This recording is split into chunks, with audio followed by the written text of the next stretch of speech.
한 집사님으로부터 다음과 같은 문자를 받았습니다. 문자 내용은 이렇습니다. 목사님, 하나님께 나의 시간, 물질, 나의 마음을 드릴 수 있어서 저는 참 행복하고 감사합니다. 제가 그렇게 헌신할 수 있도록 인도해 주셔서 감사합니다. 하나님께 드릴 수 있는 복을 받아서 너무 좋습니다. 이런 문자였어요. 이런 고백을 담긴 문자를 받았을 때 문자를 보는 내내 마음이 참 흐뭇했습니다. 이런 삶의 고백을 받는 우리 하나님은 얼마나 좋을까 하는 생각도 해봤습니다. 그렇습니다. 하나님께 드리는 복, 내 시간을 드리는 이 예배가 바로 복인 거예요. 내 삶의 모든 것을 멈추고 조정해서 내 시간과 마음과 뜻과 정성과 물질을 드릴 수 있는 것이 바로 복인 거예요. 내 안에 있는 것을 드릴 수 있다는 것이 복이고, 나의 육체가 하나님의 나라와 공동체를 섬길 수 있는 일에 쓰임을 받을 수 있는 것이 바로 복인 것입니다. 이 복이 저와 여러분 그리고 우리 공동체 가운데 일어나기를 간절히 소망합니다. 오늘 말씀이 드리는 복을 받은 자에 대한 말씀이에요. 지금 우리는 계속 역대기를 보고 있습니다. 오늘 역대기를 통해서도 이 말씀을 찾고자 합니다. 지금까지 우리가 역대상을 봤는데 오늘부터는 역대하를 통해서 하나님의 은혜를 경험하고자 합니다. 역대기 이 초반에 가장 무게를 두고 있는 주제는 두말할 것 없이 성전 건축입니다. 역대하 시작은 아버지 다윗이 그토록 간절히 바랬던 은혜의 시스템인 핵심, 바로 성전, 그 성전 건축을 본격적으로 시작하는 내용으로부터 역대하가 시작이 되어집니다.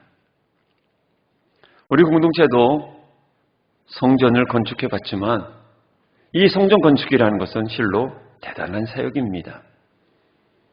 게다가 솔로몬은 자기의 왕궁까지 건축하려 합니다.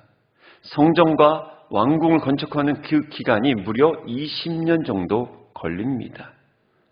공사 기간은 물론 공사 규모가 모든 국력을 집중할 수밖에 없는, 소모할 수밖에 없는 그러한 상황입니다. 이렇게 큰 일을 시작하려는데 준비가 철저해야 할 것입니다.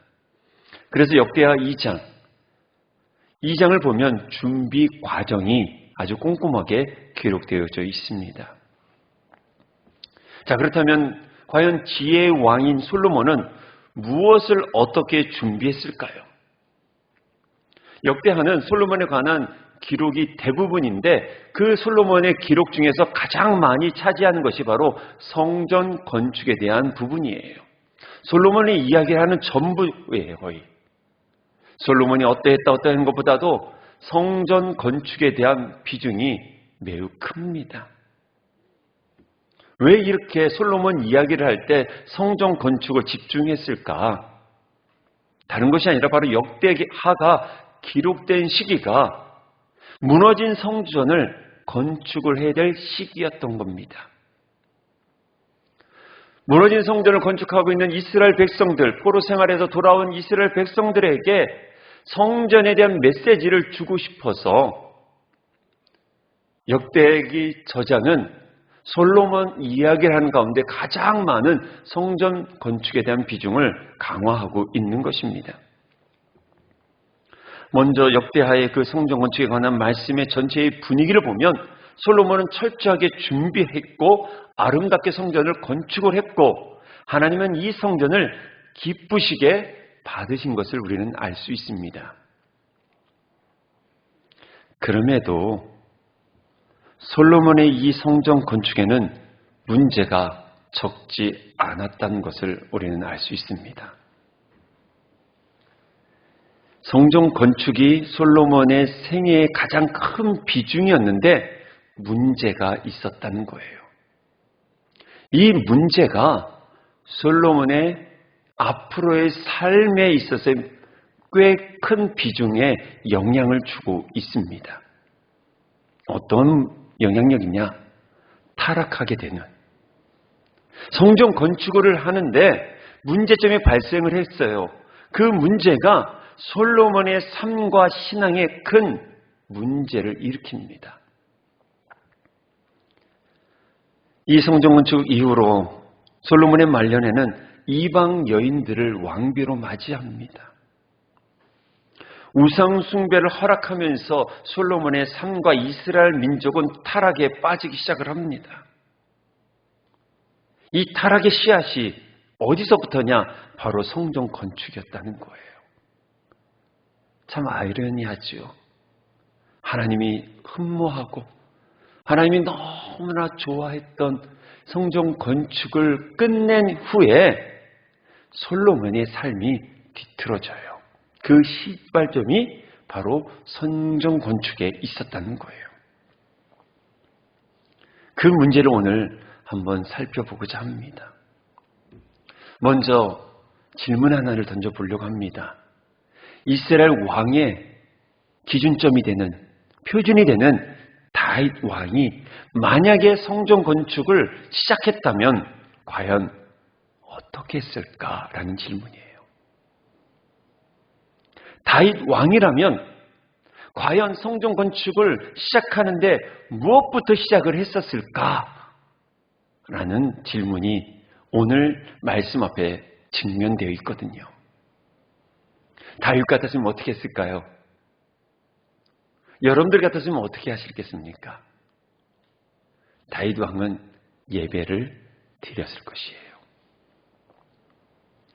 다윗의 삶을 보면 예배자였어요. 하나님의 법궤를 옮길 때도 치밀하게 조직을 갖추고 전심으로 예배를 드렸습니다. 하나님 마음에 가장 합한 자가 바로 다윗 왕이었지 않습니까? 아마 다윗은 바로 예배를 했어요. 그래서 지난주에도 말씀드렸지만 노년 후에도 어떻게 합니까? 은혜의 시스템을 구축하기 위해서 성전을 담당하는 레위 사람들을 다시 한번 모으고 하나님을 예배하는 것이 이스라엘 민족의 근간이고 이스라엘 민족의 존재성이라는 것을 다윗은 아주 강조를 했던 거예요. 그래서 노년에 온 힘을 다해서 은혜의 시스템을 구축을 했습니다. 그러니까 만약에 성전 건축을 했다면 다윗은 정말 정성을 다해서 예배를 드렸을 것이에요. 하나님 앞에서 마음가짐을 가다듬고 온 백성의 믿음을 새롭게 함으로 성전 건축을 최선을 다해서 드렸을 것입니다. 그런데 바로 이런 부분에 있어서 솔로몬의 문제점이 발견됩니다. 솔로몬이 가장 먼저 준비한 것은 예배 드림이 아니라 공사를 위한 일꾼을 찾는 것이었어요. 물론 일꾼 15만 명을 확보한다는 것은 쉬운 일이 아니니 솔로몬이 이것부터 신경 쓸 만한 것은 우리가 이해할 수 있을 것 같아요. 그러나 사랑하는 성도 여러분, 큰 일을 할수록 사람과 물질이 준비가 많이 필요한 일일수록 먼저 우리는 영적인 것을 준비해야 한다는 것이에요. 이건 성도의 기본 자세예요. 여러분들이 이사를 하든 여러분들이 어떤 그 무언가를 할 때 우리에게 어떤 계획과 준비성도 중요하지만 먼저 우리들이 해야 될 것은 영적인 준비예요.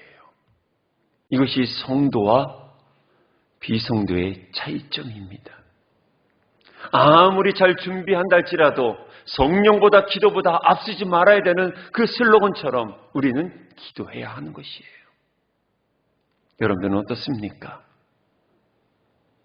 얼마나 여러분들은 하나님 앞에서 진실한 예배자로 작거나 큰 문제 앞에서 하나님 앞에 바로 쓰고 있는지요?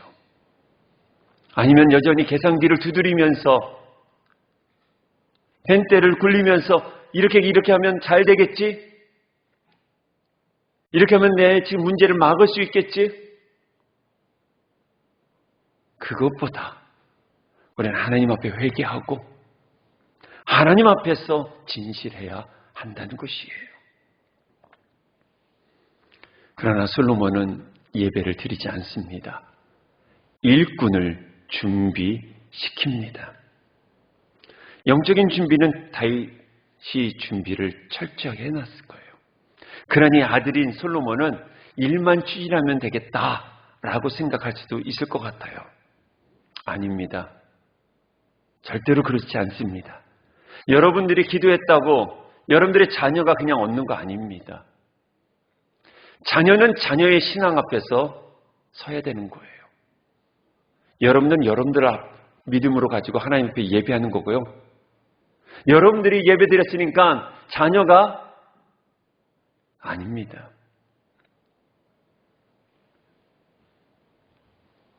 다윗이 잘 준비를 해도 솔로몬은 하나님 앞에 서야 되는 거예요. 왜요? 솔로몬이 왕이 되고 성전 건축을 시작할 때는 벌써 은혜의 시스템이 잘 구축되어 있었어요. 솔로몬이 통치 시작한 지 4년 되어질 쯤에 이제 성전을 건축하려고 한 거거든요. 그러니까 4년 동안 은혜의 시스템인 성전 예배와 봉사가 모든 이스라엘 백성들 가운데 일상적으로 되어 있었던 겁니다. 그렇다면 탑 리더는 무엇을 해야 될까요? 왕으로서 하나님 앞에 섰어야 되는 거예요. 그러나 솔로몬은 그렇지 못합니다. 그럼 우리도 이렇게 생각할 수 있겠죠. 성경이 이런 부분은 누락시키지 않았을까라고 생각할 수도 있지만 절대로 그렇진 않습니다. 성경은요, 항상 중요한 것을 기록하게 되어 있어요. 가장 본질적이고 가장 중요한 것을 아주 자세하게 그리고 더 나아가 반복적으로 기록하는 것이 성경의 특징이에요. 지금 성경은 무엇을 기록하고 있어요? 일꾼을 준비했다는 것을 먼저 기록하고 있어요. 그리고 이 일꾼을 준비했다는 것을 반복적으로 기록을 하고 있습니다. 그 다음에 성전 예배가 있었다라고 기록을 하고 있어요. 그럼 무엇이 더 중요하고 있어요? 지금 일꾼에 집중하고 있다는 거예요. 그리고 최소한의 예배는 드렸다라고 이야기를 하고 있는 것이 성경의 이야기예요. 우리도 예배를 드립니다. 그러나 무엇이 더 중요한지를 알아야 됩니다.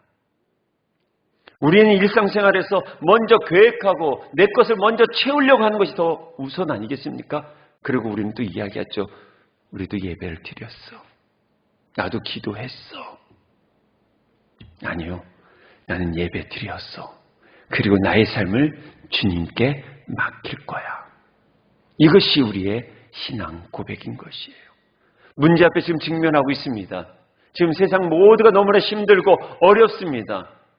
그렇다면 저와 여러분들은 어디서부터 출발을 해야 될까요? 무엇으로부터 우리는 시작을 해야 될까요? 바로 예배자로 서는 거예요.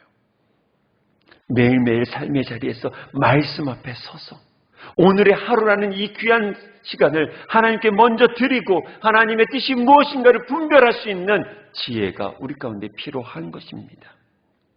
그러나 솔로몬은 일꾼을 먼저 세웁니다. 이것이 문제였어요. 두 번째로 문제는 무엇이었냐면 성전 건축을 하는데 일꾼을 15만 3,600명을 세웁니다. 근데 이 15만 3,600명이 다 이방인이었다는 거예요. 이방인을 일꾼으로 사용한 것은 다윗 왕 시대부터 있었던 것입니다. 그래서 솔로몬이 일꾼을 세운다는 것은 큰 문제가 되지 않을 수 있을 것 같아요. 그런데 지금 무엇을 건축하고 있습니까? 성전이에요. 이스라엘 공동체 신앙의 중심인 바로 성전을 건축하는데 이방인을 드린다는 거예요. 이스라엘 백성들은 일꾼이 없었을까요? 아니요. 다윗 시대 때부터 준비해 놨었습니다. 거룩한 성전을 준비를 하는데 이스라엘 백성들에게 함께 하자고 백성들에게 격려하고 독려하는 것이 왕의 역할인데도 불구하고 왕은 그리하지 않았다는 것이에요. 사랑하는 여러분, 성전을 위한 일이라면 믿음의 사람들의 손이 필요하지 않을까요? 그들의 정성이, 그들의 섬김이 조금이라도 더 갈 수 있도록 해야 되는 거 아닐까요? 우리 교회 건축, 참 어려운 가운데서 우리는 해왔는데 뒤돌아보니 믿음의 사람들, 하나님을 너무나 사랑하는 사람들의 손길이 구석구석 있었다는 거예요. 우린 참 많이 기도했고요. 참 많이 애썼고요. 함께 노동을 하며 믿음의 사람의 손길들이 구석구석 우리에게 남겨두었기에 지금 이 성전을 우리는 사모하는 거고 이 성전을 더욱더 아끼는 거 아니겠습니까? 만약에 물질이 충분히 있어서 우리 교회가 재정이 가능해서 30억이 충분히 있어서 빚도 안 지고 그냥 했다면 여러분들이 과연 이 성전을 사모하고 사랑했을까요? 솔로몬 왕의 실수가 바로 여기 있었던 거예요. 좋은 기술자, 이방인들이라 할지라도 먼저는 믿음의 사람들이 그 성전에 들어와 일할 수 있게끔 격려하고 독려했어야 하는 것이에요. 성전 건축하는 거 참 힘든 것이에요. 우리도 해봤지만 참 힘들었습니다. 그럼에도 불구하고 이스라엘 백성들을 세우는 것이 이스라엘 왕이 해야 될 일이었던 것인데 솔로몬은 그렇게 하지 않습니다. 왜 이렇게 성전 건축에서 제외를 시켰을까라고 한번 생각을 해봤어요. 세 가지로 한번 나눌 수 있을 것 같습니다. 첫 번째로 이스라엘 백성들을 너무나 사랑했기 때문에 험한 일을 시키지 않을 수 있었을 거라고 생각이 되어져요. 백성들을 사랑하니까 험한 일을 안 할 수 있도록 그렇게 일부러 배려할 수도 있을 것 같아요. 둘째로 큰 공사가 오랫동안 진행이 되다 보면 어떻게 될까요? 백성들 가운데 불만이 생길 수가 있어요. 이것을 일찌감치 방지하려고 했던 거 아닌가라는 생각도 들어요. 세 번째로 이미 노예들이 아버지 시대부터 다윗 때부터 준비되어 있으니까 일 시키기가 수월하니까 편하니까 또 전문가들이니까 쉽게 할 수 있지 않을까라는 생각을 하지 않았을까? 저는 이렇게 세 가지로 정의를 해봅니다. 이 세 가지 이유의 공통점이 있습니다. 바로 모두 인간적인 계산법이었다는 거예요.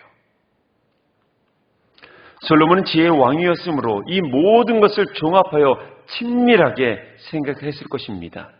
그러나 선민인 이스라엘 백성들을 진정 행복하게 하려는 것은 일을 시키는 것이 아니라 일을 안 시키는 것이 아니라 하나님의 일에, 하나님의 사역에, 하나님의 마음이 머무는 곳에 가게 하는 것이 이스라엘 백성들의 참된 행복인 거예요.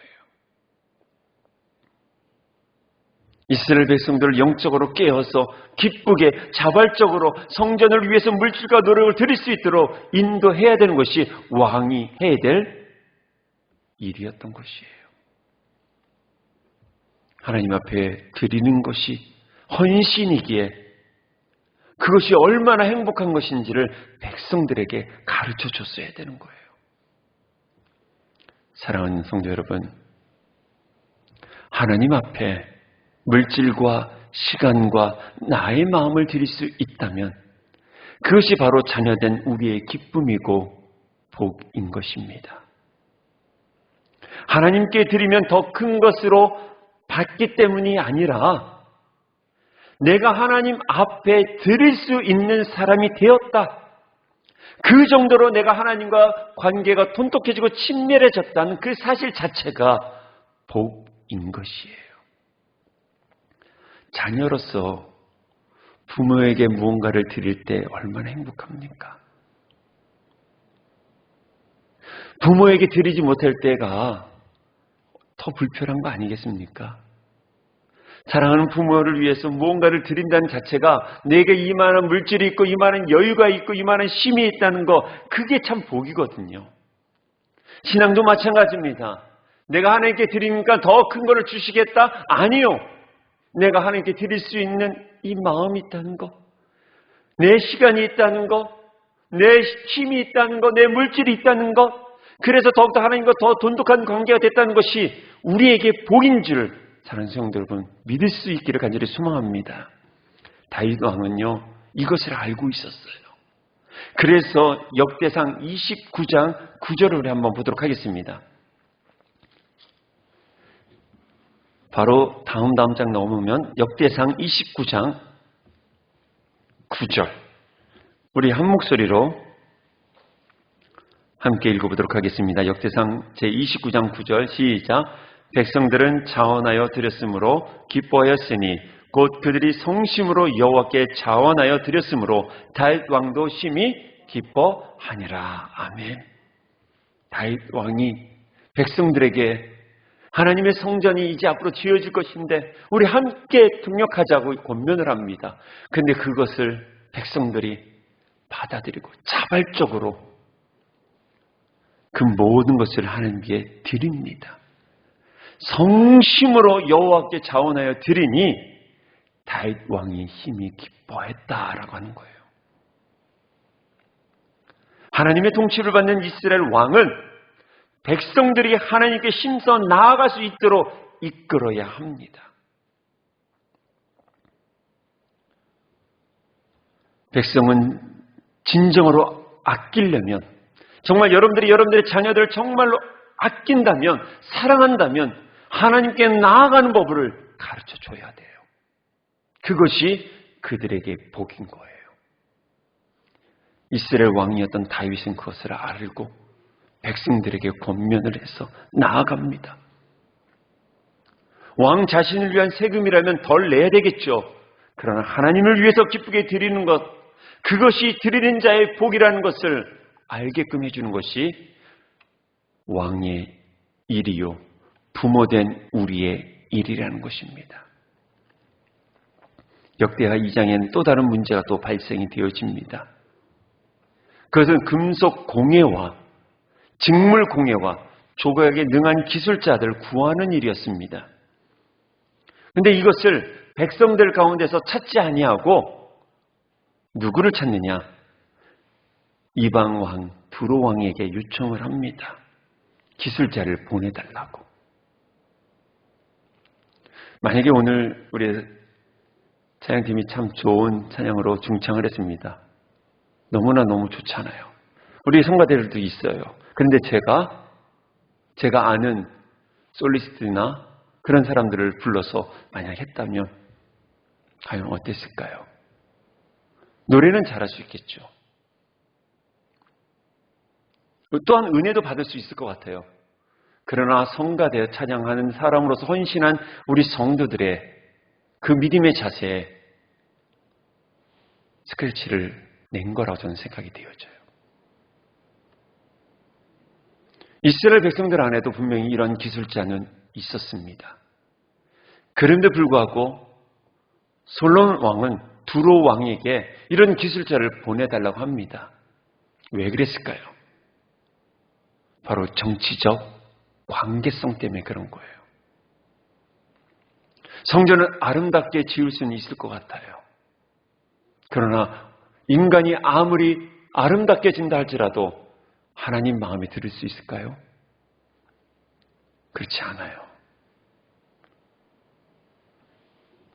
우리 공동체가 건강한 공동체가 된다는 것은요, 잘하는 사람들을 외부에서 데리고 들어오는 것이 아니라 우리 안에 함께 헌신하고 교회를 사랑하는 마음으로 애쓸 수 있는 사람이 함께 동역하는 것이 더 아름답게 성전을 꾸며가는 것이에요. 바깥에 기술자들에게 돈을 줘서 하는 것도 중요하지만 우리가 할 수 있는 최선을 다해서 노력을 하는 것을 하나님은 기뻐하지 않으실까요? 우리는 정말 구성전에 바닥에 깔려 있었던 그 벽돌을 하나씩 하나씩 우리는 캤었죠. 그거 인부를 데리고서 했으면 더 멋있게 깔 수도 있고요. 더 잘 될 수 있을 것 같아요. 그러나 우리가 함께 했어요. 손이 아릴대로 손 마디마디가 아릴 정도로 그 벽돌을 깨서 이 뒤에다가 우리가 함께 깔지 않았습니까? 그때 받았던 마음, 그때 섬겼던 그 아름다운 마음이 믿음의 자양분되어서 이 교회를 우리는 더욱더 사랑하는 것이고 이 교회를 향해서 우리는 끊임없이 기도할 수 있는 거 아니겠습니까? 왜 노건사님들이 계속 이 성전을 향해서 기도하고 눈물을 흘리실까요? 이 성전, 구성전을 지을 때 모래를 짊어지고 저 밑에서부터 여기까지 올라와 벽돌 하나를 찍어내면서 만든 교회였기 때문에 그 사랑이 너무나 뜨거워서 지금도 몸이 불편하지만 교회를 향해서 기도하고 봉사하고 아끼는 거 아니겠습니까? 솔로몬은 외교적인 수완을 발휘하고자 두로 왕과 정치적인 동맹을 맺습니다. 그래서 좋은 것을 데리고 왔지만 그러나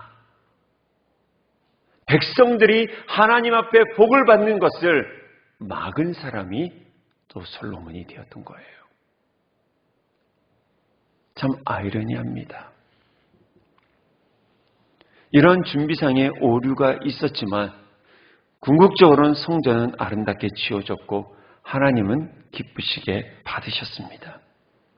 솔로몬이 인간적인 계산을 하긴 했지만 그래도 정성을 기울였고 또 성전 건축을 위해서 기도로 참여했던 이스라엘 백성들이 있었기에 하나님은 그 성전을 받으십니다. 그리고 솔로몬이 그 성전을 통해서 큰 복을 받아요. 근데 성경을 자세히 보면 온 백성들이 성전을 통해서 복을 받았다는 것이 기록하지 않고 있다는 거예요. 너무나 안타깝죠. 정말 아름다운 성전에서 왕인 복을 받았는데 백성들은 충분히 그 복을 누리지 못했습니다. 안타까운 거죠.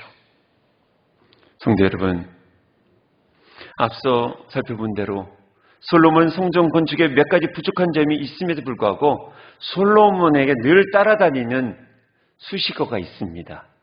드리는 복을 받은 사람이라는 수식어예요. 여러 문제들 가운데도 솔로몬의 성전 건축은 진행되었습니다. 솔로몬에게 문제가 있었다 해도 그가 행한 모든 일이 의미가 없어지는 것은 아닌 것이에요. 인간이 하는 일 중에 100% 잘한 일과 100% 잘못한 일이 구분될 수는 없습니다.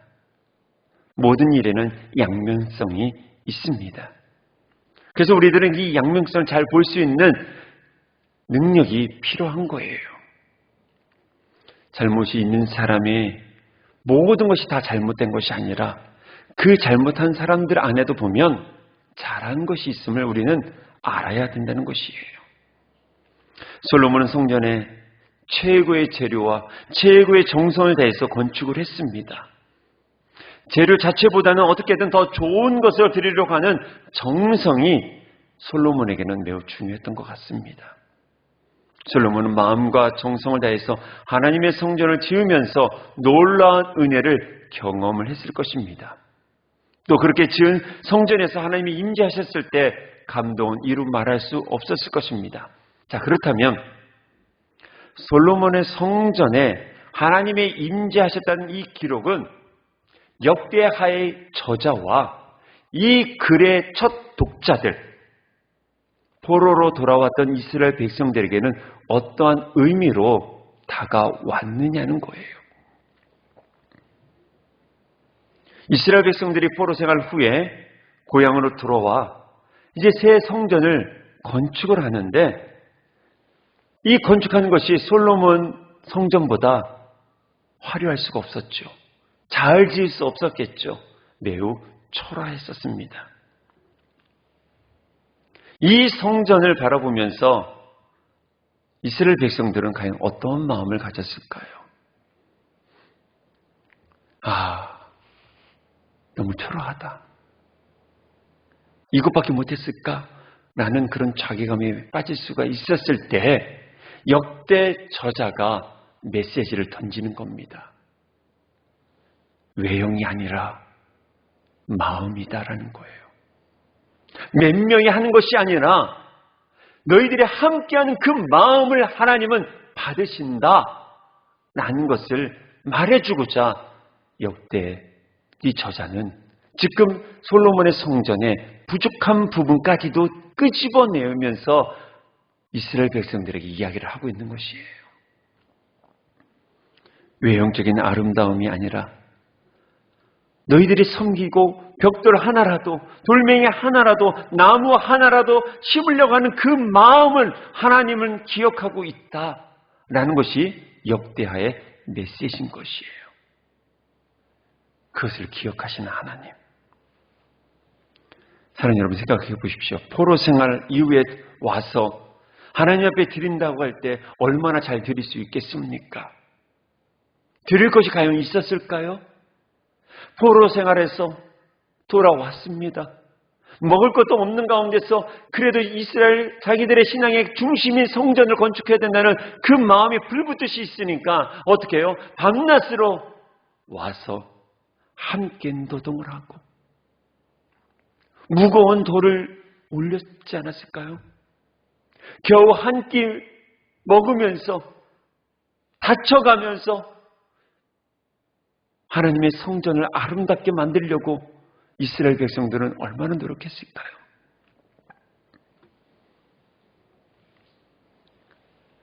그때 그곳에서 예배를 드릴 때, 첫 예배를 드렸을 때 이스라엘 백성들은 어떤 마음이었을까요? 솔로몬 시대와 분명히 달랐을 거예요. 솔로몬 성전은 웅장하고 화려하고 아름다웠을 거예요. 그러나 백성들은 참여하지 않았어요. 솔로몬 스스로는 감격되고 복을 누릴 수 있었지만 이스라엘 백성들에게 무슨 의미 있겠습니까? 그러나 돌아왔을 때 그 수룹바벨의 성전, 이른 아침부터 온 이스라엘 백성들, 건강한 남자든 나이든 어르신이든 어린아이든 모든 남녀노소 상관없이 함께 와서 조금씩 성전을 쌓아갔고 드디어 그것을 입당하고 하나님께 드리는 헌당 예배를 드릴 때 이스라엘 백성들은 얼마나 감격을 했을까요? 이 차이예요. 그 예배를 드리는 이스라엘 백성들 가운데 하나님의 만지심이 분명히 있을 것이고 그 안에 그 믿음의 고백 가운데 하나님의 복이 임한 줄 믿습니다. 이것이에요. 이랬을 때 드리는 삶을 통해서 나타나는 영향력이 계속해서 나타난다는 거예요. 선한 영향력을 끼친 사람을 헌신함으로, 드림으로 인해서 영향력을 끼치는 한 사람을 소개하고자 합니다. 바로 드보라라는 사람이에요. 드보라는 여선지자였어요. 사사입니다. 지금 여성 편견을 두고 하는 게 아니라 구약시대의 여성이 리더가 된다는 것은 거의 쉽지 않은 일이에요. 근데 드보라가 사사로 여선지자로서 하나님 앞에 헌신하는 모습이 나오는데 어떤 일이냐면 가나안 땅 야빈이라는 군대가 이스라엘 백성들을 그렇게 괴롭혀요. 얼마나 괴롭혔는지 사사기 5장 6절에서 7절에 보면 이스라엘들이 큰 길로 가지 아니하고 늘 오솔길로 샛길로만 다닌다는 표현을 하고 있어요. 왜요? 큰 길을 누가 잡고 있어요? 야빈 왕 군대가 진치고 있었기에 자기의 길도 가지 못하는 그러한 억압받는 시대였었어요. 그들이 계속 끊임없이 와서 백성들의 것을 강탈하면 이스라엘 백성들의 자유가 점점 없어지고 있을 그때 그 기간이 무려 20년이었는데 그 20년 때에 여선지자인 드보라가 자신을 하나님께 드립니다. 이스라엘 리더로 헌신하겠다고 나섭니다. 자기의 몸을 드립니다. 여인의 몸으로서 나아가는 게 쉽지 않은 그 시대 속에서도 불구하고 기꺼이 헌신하며 나아갑니다. 그래서 사사기 5장 8절부터 9절에 보면 조금 그런 상황들이 나옵니다. 드보라가 헌신하니까 이스라엘 백성들이 일어서기 시작을 합니다. 그 당시 가나안 땅에는요, 창과 방패가 있었고요, 병거가 있었습니다. 그런데 이스라엘 백성들은 아무것도 없는데 한 사람이 하나님께 드리니까, 자신의 몸을 하나님께 드리니까 이스라엘 백성들이 하나씩 세워지기 시작해요. 여선지자 드보라가 깃발을 높이 듭니다. 그 깃발을 본 4만 명이 되는 이스라엘 백성들이 전쟁에 참여했다고 자신들의 몸을 드립니다. 근데 놀라운 것은 창도 방패도 없는 사람들이에요. 아무것도 없는 사람들이 전쟁하겠다고, 그냥 죽겠다고 4만 명이나 되는 이스라엘 백성들이 여선지자 드보라의 깃발을 보고서 전국에서 모이기 시작을 합니다. 한번 상상해 보십시오. 연약한 한 여선지자 드보라가 자기를 헌신하여 광야 중심되는 그 거리에서 깃발을, 여호와를 상징하는 깃발을 들고서 우리 함께 하자라고 했는데 20년간 가나안 왕 야빈에게 억압을 받던 이스라엘 백성들의 그 믿음을, 그 마음을 하나님이 만지시면서 그들이 헌신하며 나옵니다. 가슴이 얼마나 벅찰까요? 정말 힘들 때 누군가가 손을 내밀 때 여러분들 얼마나 진짜 좋고 고마운지 모르잖아요. 이걸 어떻게 해결하지? 이 문제를 어떻게 하지? 나 혼자 이만한 걸 어떻게 할지? 라고 할 때 집사님, 장로님, 권사님 우리 함께 해요 라고 할 때 얼마나 벅차겠습니까? 드보라가 이 벅찬 고백을 이렇게 합니다. 내 마음이 이스라엘 방백을 사모함으로 라는 표현을 하고 있어요.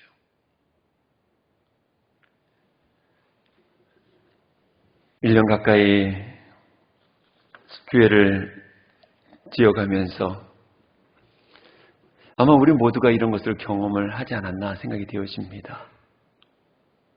밴드에다가 오늘 이런 작업이 있는데 오셨으면 좋겠습니다 라고 할 때 아침에는 우리 장로님, 아집사님, 우리 전도사님 이게 전부였는데 조금씩 시간이 지나갈수록 함께하는 사람들이 더 생겨졌고 지나가다가 퇴근길에 출근길에 음료수라도 드시라고 갖고 오는 우리 지체들을 통해서 우리의 마음은 벅차올랐었고 그런 가운데 이 성전은 지어지게 된 것이죠.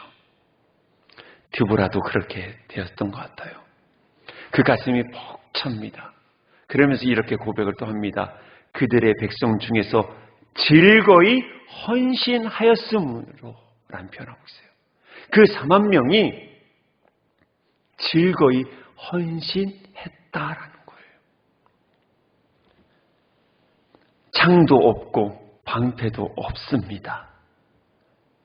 그런데 즐거운 마음으로 헌신하며 드보라 앞으로 나오기 시작을 한 거예요. 죽음 앞에서 즐거이 헌신했다는 거예요. 이럴 수 있을까요? 죽음 앞에서도 어느 누구가 그렇게 즐겁게 헌신할 수 있을까요? 근데 지금 이스라엘 백성들은 그렇게 하고 있어요. 다른 이유가 없습니다. 하나님 앞에 자신을 드리는 것으로 충분했기 때문에 그들은 대가 없이 기꺼이 하나님 앞에 나올 수 있었던 것이에요. 하나님을 위해, 하나님의 백성 이스라엘 백성들을 위해 자신을 헌신하면서 즐거워했다라고 성경은 기록하고 있습니다. 그렇습니다. 드리는 복을 충만하게 받은 사람의 모습인 것이에요. 드리는 것 자체가 복이 아니라면 이길 가능성이 없는 전쟁에 참여하면서 어찌 이렇게 즐거워할 수 있겠습니까? 이 감동의 노래가 한 번 더 나옵니다. 사사기 5장 2절에 이렇게 표현하고 있습니다. 이스라엘의 영솔자들이 영솔하였고 백성이 즐거이 헌신하였으니 여호와를 찬양하라 라고 표현하고 있어요. 백성들이 즐거이 헌신하니 여호와를 찬양하라. 얼마나 감격될까요? 이 모습을 본 하나님이 가만히 있겠습니까? 그렇게 헌신하고 그 결단함에 나오는 그 백성들을 하나님께 다 죽게 하셨을까요? 아니요. 하나님은 보너스를 주시더라고요.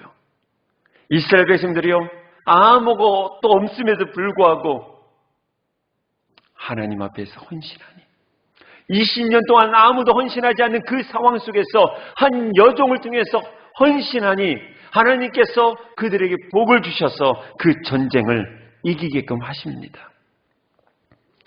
그들이 드릴 때 내가 드리니까 전쟁 이기겠지?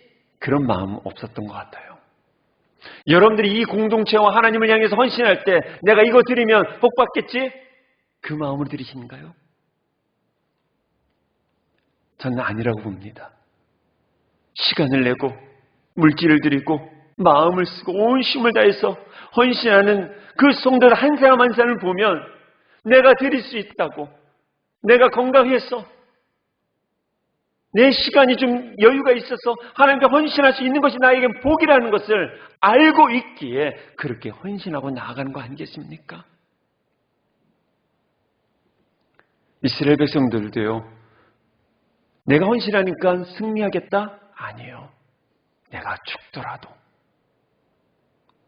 내가 헌신하니 그것 자체로 복이다 라는 것을 알고 있었던 것이에요.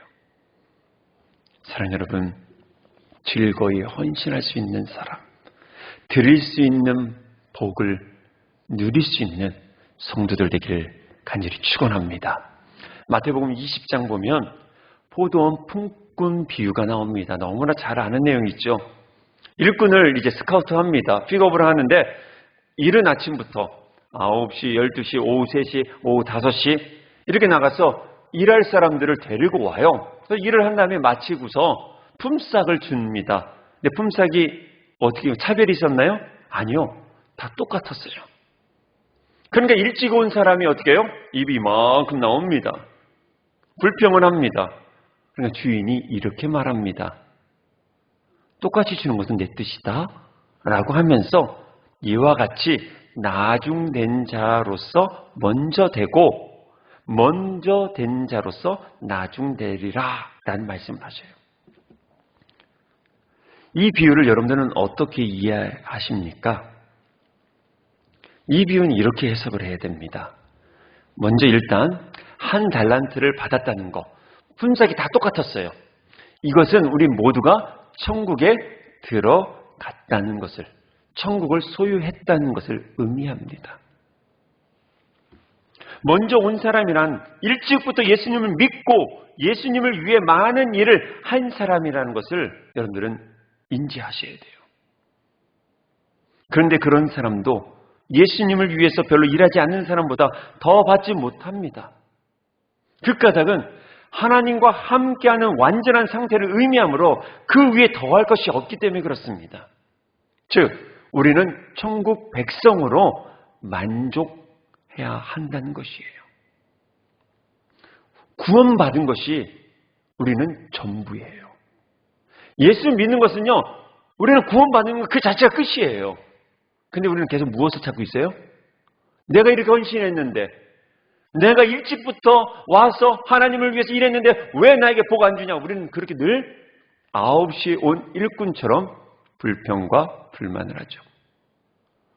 큰 거 받았는데, 천국을 받았는데, 하나님의 자녀가 되었는데 이것이 전부라는 거예요. 이 포도원 품꾼 비유는 이 이야기를 하고 있는 것입니다.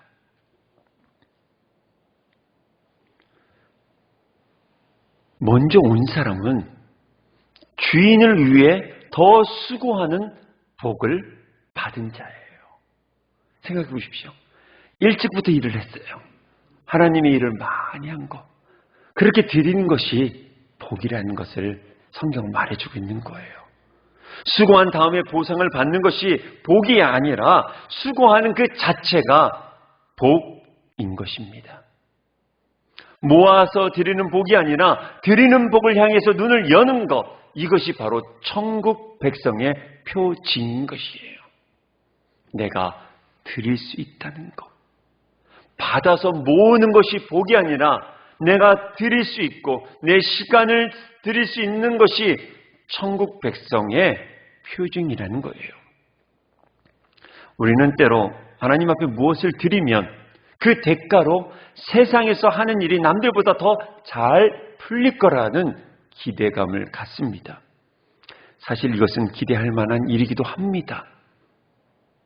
하나님 앞에 드리는 사람이 세상에도 잘 풀린 경우가 참 많습니다. 그것도 하나님이 주신 것이기 때문에 그렇습니다. 그러나 이는 우리 인생의 덤일 뿐입니다. 보너스일 뿐입니다. 그것이 만약에 복의 전부라면 하나님 앞에 온전히 헌신하면서 순교한 사람들은 어떻게 우리가 받아들여야 할까요? 순교하신 분들, 그분들은 과연 어떤 복을 받았을까요? 세상의 이치와 우리 복의 개념의 생각으로 한다면 순교한 사람들이 과연 복을 받은 자들일까요? 사랑하는 여러분, 순교한 사람들이 받은 복, 그것은 드리는 복인 것입니다. 하나님 앞에 자기 목숨까지 드리는 복을 말합니다.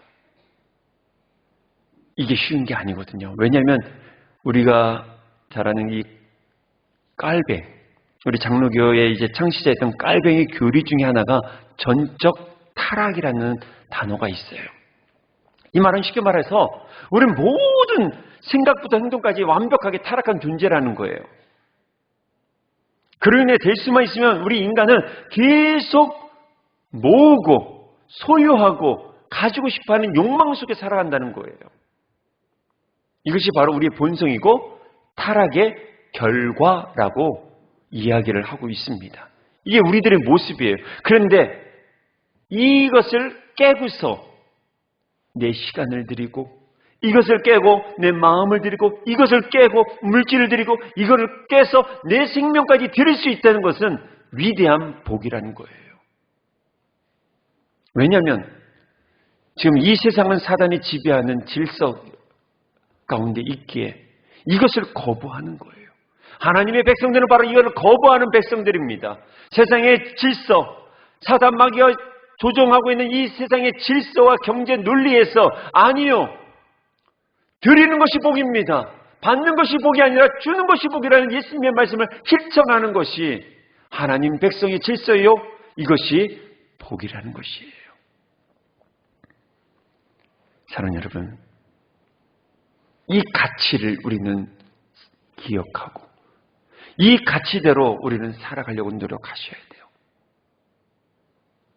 드리는 복, 내가 드릴 수 있다는 그 자체가 하나님이 주신 은혜요, 하나님의 사랑이요, 하나님의 복인 것을 믿고 이것을 내 자녀들에게 가르치고 이것을 계속 선한 영향력으로 끼쳐서 이 땅, 사단이 지배하고 있는 이 경제 논리 속에 있는 이 만모니즘이 가득한 이 세상을 끊임없이 바꿔갈 수 있는 하나님의 사람이 되기를 간절히 축원합니다. 마지막으로 한 이야기를 하고 마치고자 합니다. 몇 년 전에 교통사고로 인해서 어려운 처한 선교사님의 소식을 듣고 제가 인도하는 이제 모임 가운데 선교사님의 사연을 말씀드렸어요. 그 가운데 한 분이 저에게 연락이 왔습니다. 목사님, 제가 그 선교사님의 치료비를 감당하겠습니다. 근데 그 병원 치료비가 적지 않은 금액이었었어요. 그래서 제가 이렇게 제안을 했어요. 큰 금액이오니 좀 더 기다렸다가 다른 분들과 협력해서 드렸으면 좋겠습니다. 라고 이야기를 했는데 그분이 다시 연락이 왔어요. 목사님, 제가 여기까지 온 것도 하나님의 은혜인데 이것을 하나님께 드릴 수 있다는 것이 저에게는 큰 은혜요, 복입니다. 왜 제 복을 뺏으려고 하십니까? 라고 하면서 그분은 그분의 수술비를 전부를 이제 성사님에게 보냈습니다. 그분이 어떠한 생각으로 이 말씀을 하셨는지, 드리는 것이 진정한 복임을 표현하는 것인지, 아니면 그렇게 드리면 어떤 보상을 받을 것이라고 생각했는지 저는 정확히 알 수가 없습니다. 물어보지 않았기 때문에.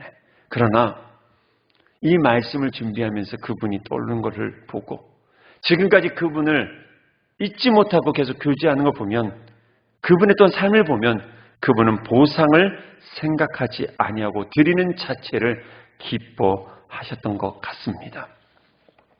사랑하는 성도 여러분, 사단이 지배하는 세상의 구조에 발맞추어 모아드리는 복을 바라는 것이 아니라 드리는 복을 받으며 살아가는 하나님 나라의 증거자요, 그 나라를 확장해 가는 사람임을 우리는 기억하며 우리의 주어진 삶을 승리하며 살아가기를 주님의 이름으로 축원합니다.